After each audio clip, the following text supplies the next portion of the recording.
Exercises. He mahi. Whakarongo ki te kōrero. Ā, whakautua ngā pātai. Listen to the story and answer the questions that follow.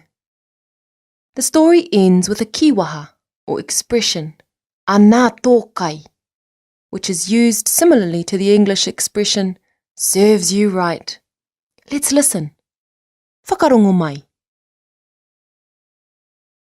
Toko toru ngā tamariki a Ruiha rawa ko te wi. Ko mārama te tamāhine, ko pita rawa ko whitau ngā tama. Te kaumārima ngā tau o pita, ko maranga ngā mātua me ngā tamariki tokorua. Ko te wā parakuihi tēnei, e tatari ana a mārama kia puta mai a pita ki te rūma kai.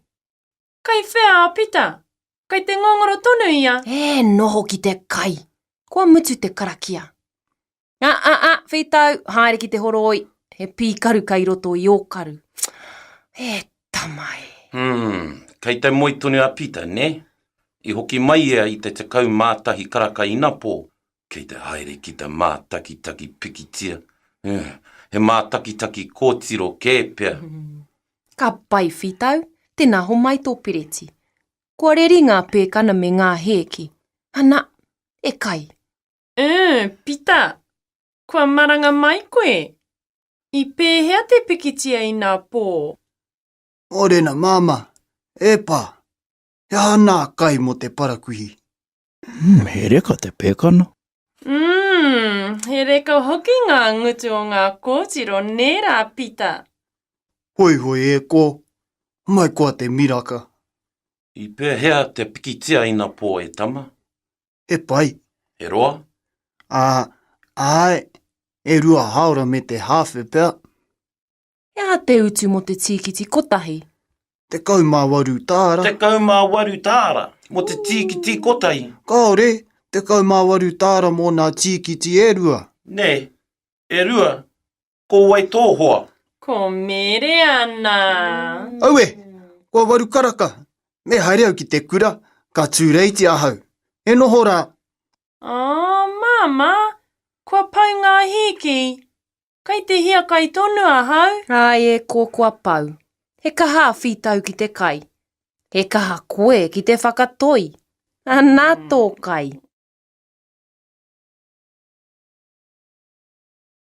You may want to go back and listen to the story again before answering the following questions. Tahi. He aha te utu mo te tīkiti kotahi.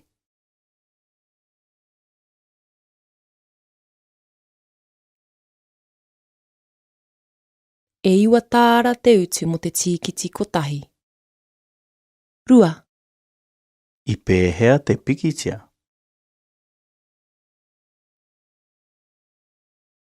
He pai. Toru. I haerea pita ki te aha.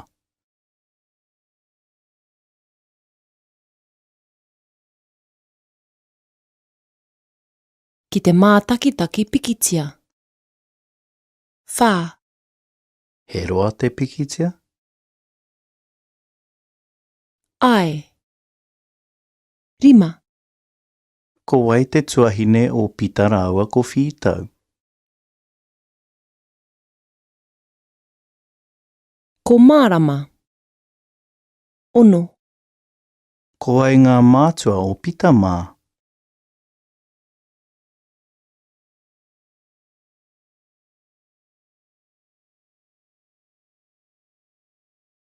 Ko Ruiha rāua ko teui ngā mātua o pita mā.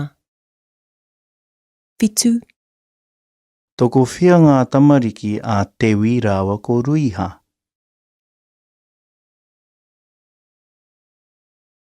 Toko toru. Waru. He aha te taima.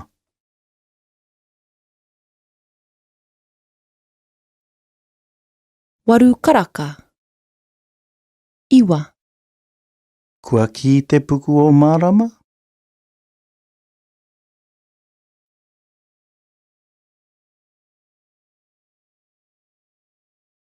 Kāore, kei te hia kai tonu a mārama. Te kau. Nā wai ngā kai I tunu.